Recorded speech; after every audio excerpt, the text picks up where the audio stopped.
Palembang Square Mall beroperasi kembali usai kebakaran pada Sabtu 11 Mei 2024 lalu.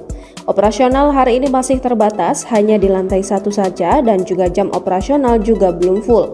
Di pintu masuk setiap lobi juga dipasang tanda pengumuman jam operasional mall dan lantai mana yang telah dibuka untuk umum.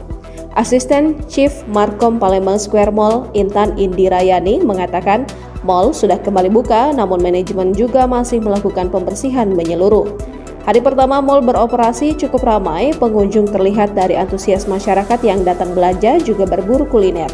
PS Mall yang beroperasi yakni lantai 1 saja sementara waktu, sementara itu lantai 2 hingga 4 masih tutup menunggu pembersihan dan pemeliharaan menyeluruh.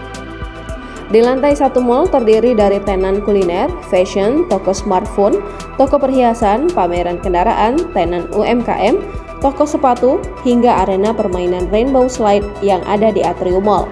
Sementara itu ditanya kepastian kapan mall akan buka menyeluruh, Intan menyebut nanti manajemen akan memberikan penjelasan lebih lengkap dan resmi.